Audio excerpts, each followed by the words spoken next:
Welcome to our next Photoshop tutorial. This time we'll be doing a great fire text effect. This can create a great illusion of text that looks like it's either made of fire or on fire. We've already started with a great fire effect image we'll use later in the tutorial. We'll proceed by opening a new file, making the height 1280 and the width 720. Change the background to black by using the Paint Bucket tool, and make sure the foreground color is black. Use the Text tool next, and a great tall font. I'll type the word fire here so we can see the effect on it later. Let's go to the blending options on our layer and add an outer glow. Change the color in the box here to F70300, then hit OK.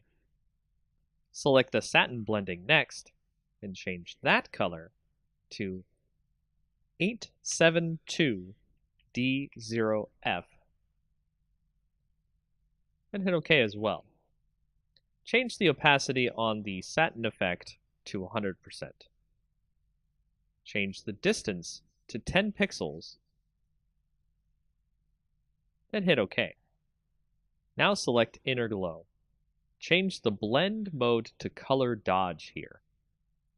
Next, change the color to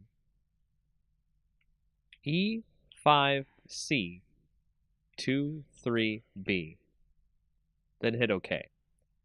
Change the opacity to 100%, the size to 10 pixels, then hit OK. Now we're done with our text, so hit right-click on the text layer and rasterize our type. Now we're going to fade out the top of our fire text. So use the eraser tool and set the brush to 250 pixels with 0 hardness. Erase some of the text as you see here.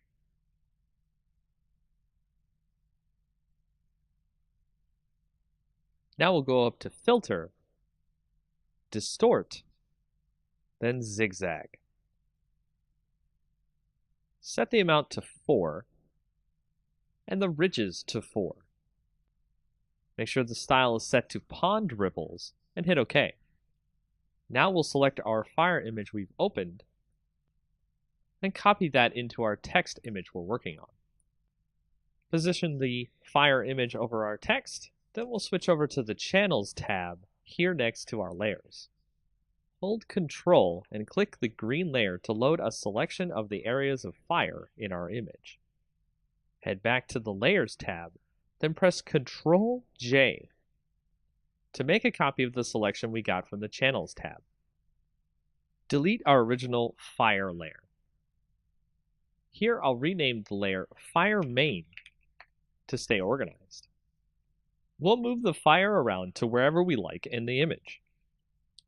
From here, we'll resize the image to fit over our text, then duplicate the layers so we can make more fire effect on our text. Be sure to resize, rotate, and erase edges of the fire around the text so it looks like the text is on fire realistically. And that's how you do this effect.